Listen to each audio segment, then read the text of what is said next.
Okay, here we are, H3 languages, except this is one of our summer sessions, so instead of being in H3, we're in the living room. So I thought this one could look a little bit like my living room.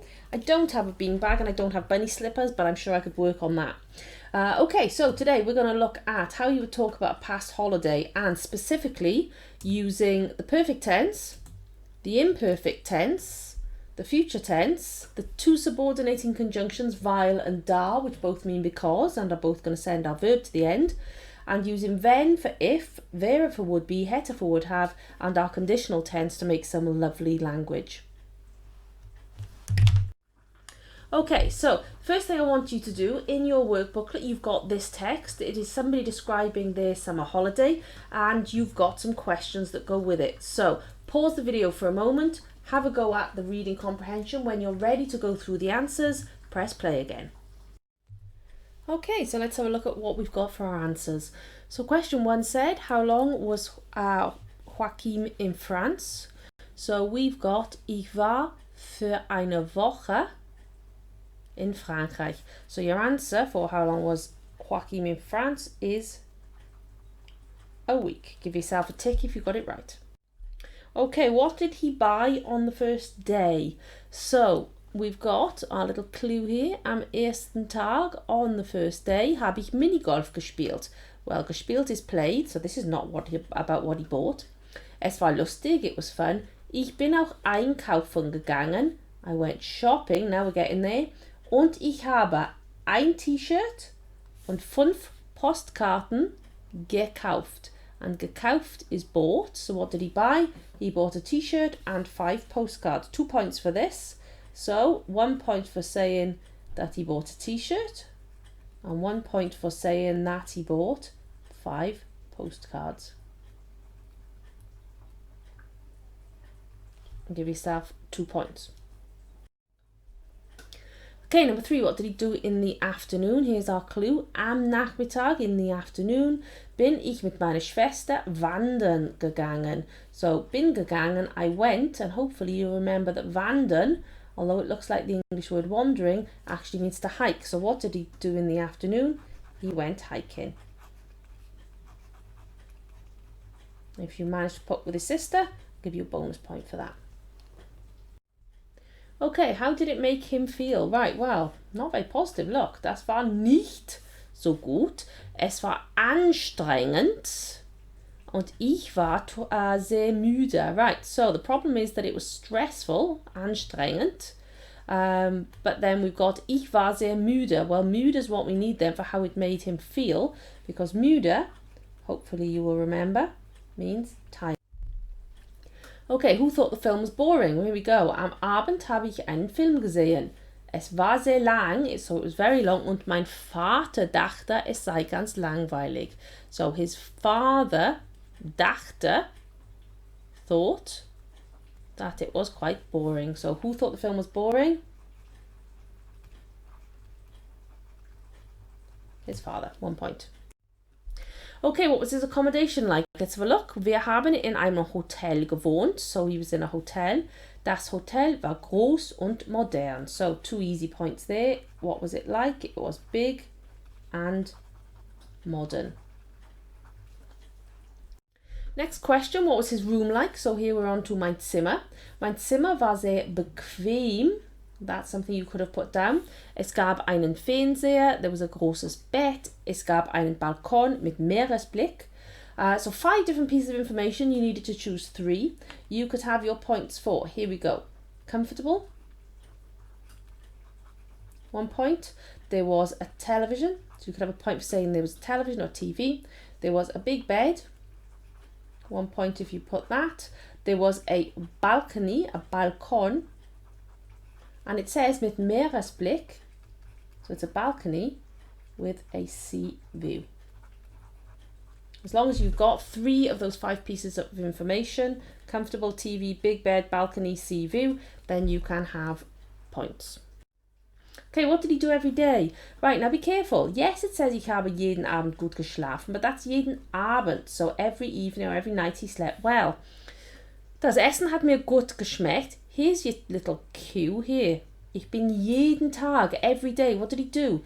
Ich bin jeden Tag ins Café gegangen und ich habe Pizza, Pasta und Kuchen gegessen und ich habe Limonade getrunken. So at least 5 points again there that you could have mentioned. So what did he do every day? He went to the cafe. He ate. What did he eat? Pizza, pasta, and cake. And what did he drink? He drank lemonade. Okay, so any 3 pieces of information there from went to the cafe, ate pizza, ate pasta, ate cake, drank lemonade. 5 points possible, of which you need 3. Okay, question 9. Describe the weather. Well, here we are. Das Wetter war sehr schön. 1 piece of information. It was very nice. Es war immer sonnig und heiß. Sunny and hot. Aber an einem Tag hat es gedonnert und geblitzt. So there was thunder and lightning on one day. So describe the weather. What could we have? Nice. Sunny. Hot. But. You could also say on one day. Now, they say it thundered and lightened. We're going to say there was thunder and lightning.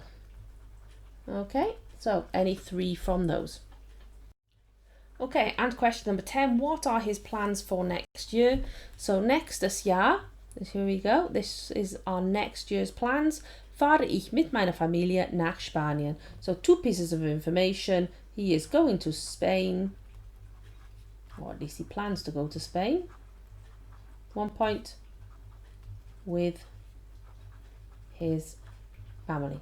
2 points. 2 pieces of information. That should give you a total out of 19. In fact, I think I gave a bonus point at 1 point for 20. So out of 19 or 20, write your score into your workbook. Okay, this is where we're going to come to a little bit of grammar, and we're going to have a look at our perfect tense. There's a lot of perfect tense in this text, and if we start right down here on am ersten Tag habe ich Minigolf gespielt, you'll notice that we've got habe and gespielt. Okay, now those are our 2 parts of the perfect tense. Let's look at that in a little bit more detail. Okay, so let's have a quick look. We want to do a little bit more information about the perfect tense and remind ourselves how it works. So on the nice lined pages on your workbook, you need a title, the perfect tense. Right, remember that you need 2 things to make the perfect tense. You need a thing called an auxiliary verb. Now this is just like a helping verb. It helps the perfect tense to work. You don't always translate it, and you're either going to use habe or bin. Okay, and those are both to go with ich. So we're just going to worry about our ich forms at the moment. We've got ich habe and ich bin. And then at the end of the sentence, you will have a past participle. Now there are past participles which are irregular. Our regular ones will start with a GE and finish with a T, like for example, gespielt or gemacht or gehört. A lot of them actually, slightly irregular, start with a GE but end in an EN. So you might have gegessen, getrunken. Okay, so the other thing I want you to remember that when we have to decide whether we're using habe or bin, habe, remember this little sentence. If you remember that the boats stay in the harbour, now they might be bobbing up and down, but they're not going anywhere, they're not travelling from one place to another. That means that you are going to use harbour when you are using verbs that have no movement attached to them. Okay, they are not verbs of motion. Or you have been, and our little saying is rubbish goes into the bin. So there's movement there, it's going from wherever it is into the bin. And that means that we use bin when we are talking about movement, when we are describing movement. Okay, so our examples could be ich habe Tennis gespielt. Okay, so there's our habe. And there's our gespielt. Those are the two parts that we need for this. So ich habe Tennis gespielt.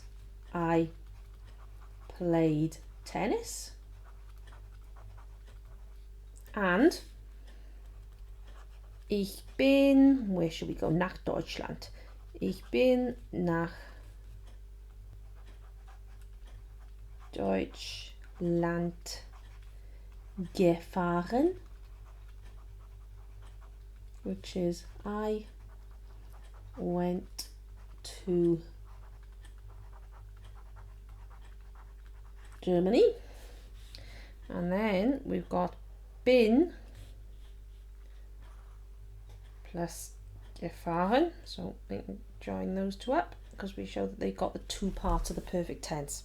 Right, now what you're going to do, we're going to go back to the original text that we were looking at, and I want you to go through the text and see if you can identify all of the past participles, remembering that they're going to be very often starting with a G, ending with a T, or maybe starting with a GE and ending with an N. As long as I wrote N twice there, it looks like an M. In fact, make that look right. That's it. And then bin plus gefahren, habe plus gespielt. Okay, there's a GE with an N, there's the GE with the T. So I want you to label them up like this. Circle your auxiliary verb, your habe or your bin, and circle your past participle. Then draw a line between the two so that you can show that they are linked. Okay, let's have a look at what it's going to look like. So here's our text again, and we want to identify all our different parts. So we know that our first example is here, so we're going to circle habe, and we're going to circle gespielt. That's it, and then we're going to draw the line between the two. Okay, pause me for a moment, look through all of the text, find all of your perfect tenses. So circle your auxiliary verbs, circle your past participle, draw a line between the two. Once you think you've found them all, press play again and we'll go through them. Okay, let's have a look what we've got. So we've got habe and gespielt. Es war lustig. Ich bin auch einkaufen gegangen. So there's another one. Bin and gegangen, and they join together. Und ich habe ein T-Shirt und 5 Postkarten gekauft. Okay, so there's another one. Habe and gekauft. And join those up. Okay, es war ein toller Tag. Am Nachmittag bin ich mit meiner Schwester wandern gegangen. There we go, there's another one. We've got bin, because we've got movement. I went walking or went hiking. And join them up. Das war nicht so gut. Es war anstrengend und ich war sehr müde. Am Abend habe ich einen Film gesehen. There we go. There's our habe. And we got gesehen. And we need to join those. Okay, es war sehr lang und mein Vater dachte, es sei ganz langweilig. Wir haben in einem Hotel gewohnt. Okay, gewohnt and haben this time because we are using wir, not ich. Das Hotel war groß und modern. Mein Zimmer war sehr bequem. Es gab einen Fernseher, ein großes Bett und einen Balkon mit Meeresblick. Ich habe jeden Abend sehr gut geschlafen. Okay, habe plus geschlafen. Bump. Okay, das Essen hat mir sehr gut geschmeckt. Hat plus geschmeckt. It tasted very good to me. Ich bin jeden Tag ins Café gegangen. Bin plus gegangen. Und ich habe Pizza, Pasta und Kuchen gegessen. So, wir habe gegessen. Ich habe Limonade getrunken. Habe getrunken. Das Wetter war sehr schön. Es war immer sonnig und heiß, aber an einem Tag hat es gedonnert und geblitzt. And that's our last example. Hat plus gedonnert then also hat plus geblitzt. Okay? All right, have a look at that. Now we've got plenty of examples. I think it's something like 13 examples of the perfect tense in that text.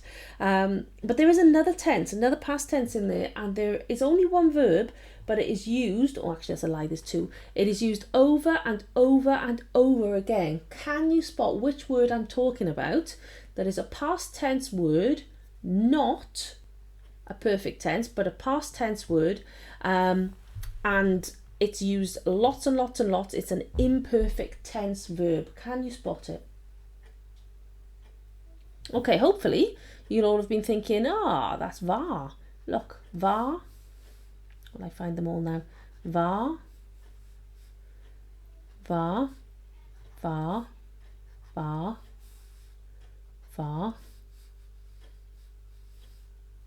war,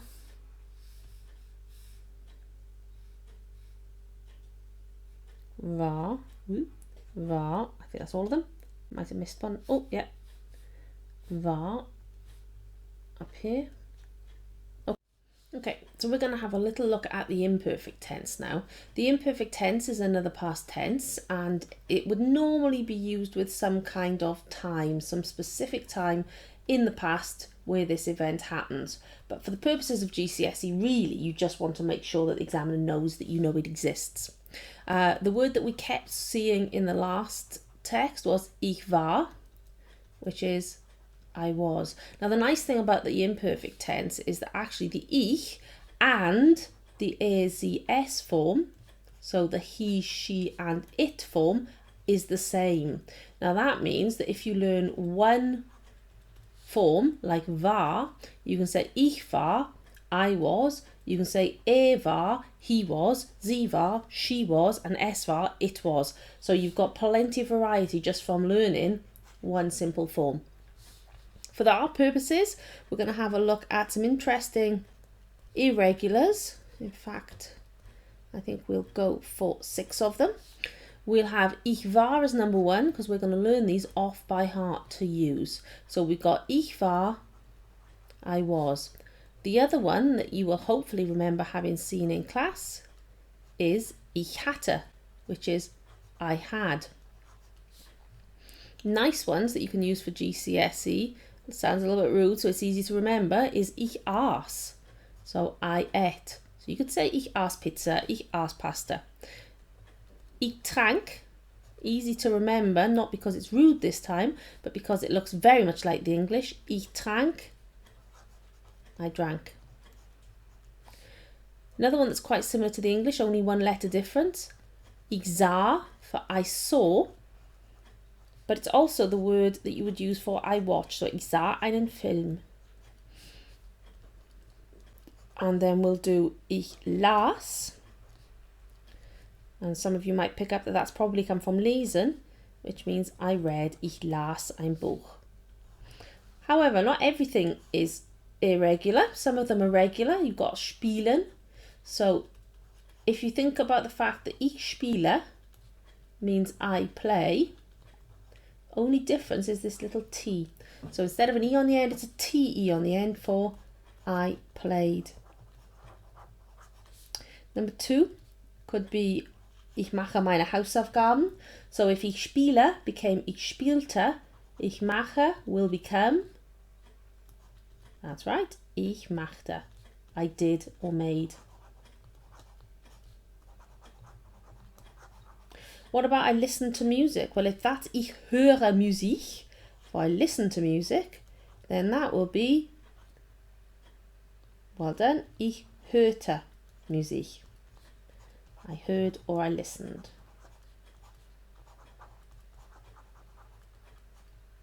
Okay? Okay, so let's go back to our text. We've looked at our wars. We have looked at our perfect, so our habe plus gespielt, for example.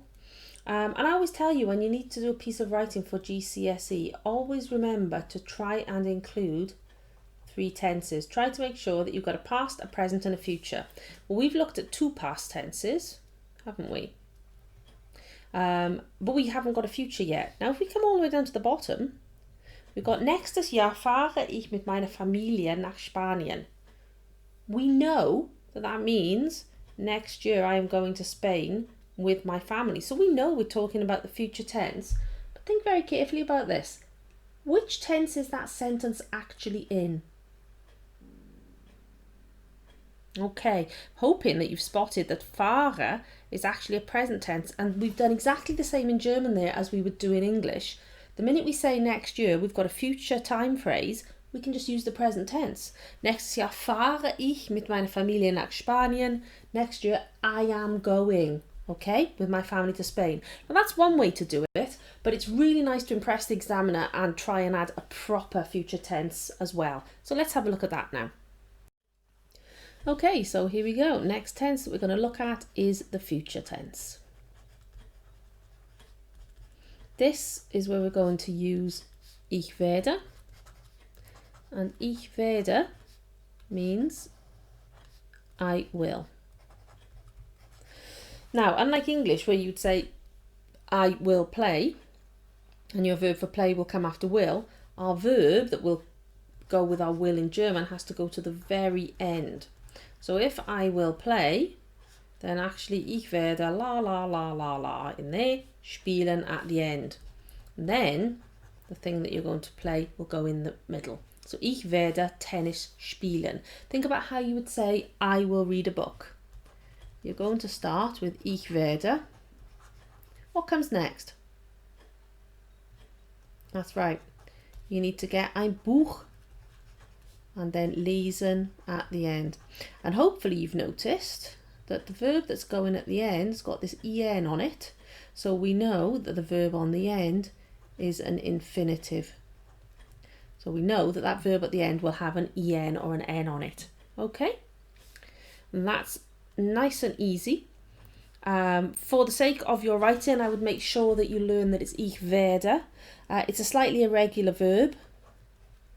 But if you make sure you've learned ich werde and wir werden, then you know that you can do at least two forms in the future tense and then any number of infinitives at the end. Spielen, to play, lesen, to read, machen, to do or to make, gehen, to go, or fahren, to go or to travel. Remember that gehen tends to be if you're on foot, and travel will be, fahren, will be if you're in some kind of vehicle. Okay, the next thing I want you to think about for number 4, our little fourth topic, is going to be the use of conjunctions. And we want to use some subordinating conjunctions. We want to look at how to use weil and da, because both of these send the verb to the end.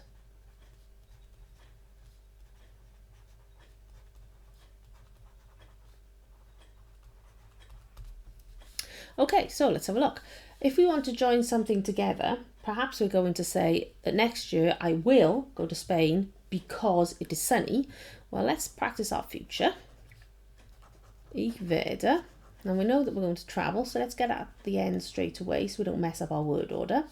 And then we need to Spain. Hopefully you'll remember that to for a city or a country is nach. And then Spanien, fahren. Good, okay. Comma, because we're joining two clauses. So ich werde nach Spanien fahren, and we're going to join it with weil. Now, what we want to say is es ist sonnig. The word is our verb, there it is. And we've just said that weil sends our verb to the end. So hopefully we're going to remember that that has to jump all the way over there. Weil es sonnig ist. Okay? And da does the same. Let's do another example. Ich werde den neuen Film sehen. Go the nice easy reason. Comma, what shall we have? Let's say because it is excellent. Es ist toll. Sticking with the same verb again, so easy to spot. Ist, we know we've got to move it to the end. So, ich werde den neuen Film sehen, da es toll ist. Okay? Okay, and our fifth piece of grammar that we wanted to look at was using. Right, and I put a few things in here. I put wenn, hätte, and wäre. Right. Wenn is if. Okay, so you can start off with an if clause. You also need to know that wenn sends a verb to the end.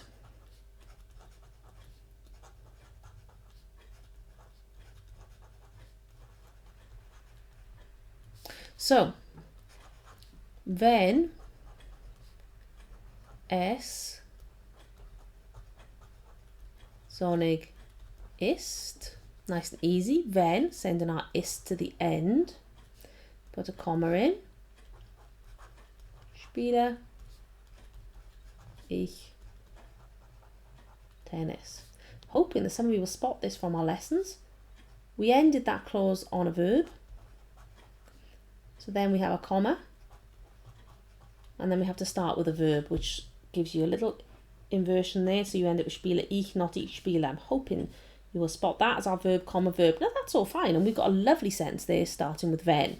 But I wanted to add these in as well, because these are really nice. Now, hätte means would have, and wäre means would be. So what could we do with would have? Well, if we want to say something like, wenn ich das Geld hätte. Right, this is nice because you can put anything where you've got das Geld. This is just if I had, and there's your if I had, in this case the money. Now, wenn has sent our verb to the end, so we know that we've got verb, so we need a comma. We're going to start with a verb. Well, what are we going to say? Wenn ich das Geld hätte, if I had the money, I would go to Germany. Well, our verb is would. So there, you're going to need to put würde, and then the rest stays the same. Würde ich nach Deutschland fahren. Nice. Do you know what you've got there now? You've got a wenn clause, you've got your verb at the end, you've got verb, comma, verb, you've got conditional because you've got I would instead of future, you've got your infinitive at the end. You've got a really nice piece of language there. Okay, you don't always have to use it with wenn. Ich würde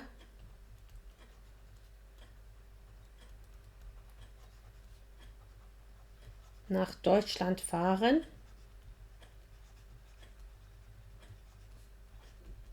Gives you I would travel. Here we are at the end of the clause with as an infinitive, comma, you could use a weil. Weil es interessant ist would be a perfectly nice sentence. Look at was wäre. Wäre's lovely. It would be. Ich wäre. I would be. Es wäre. It would be. Wäre. Sie wäre. He would be. She would be. Nice and easy. So easy just to remember a little phrase like das wäre toll. That would be great. Lovely sentence that you could use. Wenn ich nach Deutschland fahren könnte. Doesn't have to be Deutschland. This is if I. This is could. So if I could go to Germany, verb, comma, verb. So if we want that would be great. There's our verb. Wäre das toll. That would be great. So please feel free to use these, fidget around with them, pinch them for your own language, because I'm going to ask you in a moment to write 5 different things based on each of the pieces of grammar that we've looked at. In the living room, and let's look at what we wanted to do today. We wanted to talk about a past holiday, and we wanted to use the perfect tense, the imperfect tense, the future tense, subordinating conjunctions, weil and da, and using wenn, wäre, hätte, and the conditional tense. What I would like you to do, give yourself 10 minutes, set a timer if you want, think about these as numbers 1, 2, 3, 4, and 5, and decide that you have to write one sentence for each to demonstrate to the examiner that you know how to do the perfect tense, you know how to do the imperfect tense, you know how the future tense works. If you're feeling adventurous, you could do 2 sentences of weil and a da, but one of them will do for our purposes. And then you want wenn, wäre, hätte, and the conditional tense. And don't forget that the conditional tense is just like the future, but instead of ich werde plus the infinitive, that becomes ich würde plus the infinitive. So, for example, ich würde Tennis spielen. It's always my example, isn't it? Okay, so you're aiming to write 5 different sentences. If you want and you feel up to it, to write more and go into greater depth for that one, number 5, where you've got plenty of different things, your verb, comma, verb, your wenn, conditional tenses, various hetters, then please do. So have a go at writing them. I want to see an example of each one of those different grammar points, 1 to 5, and you can send them to me and I will give you some feedback. Okay, well done.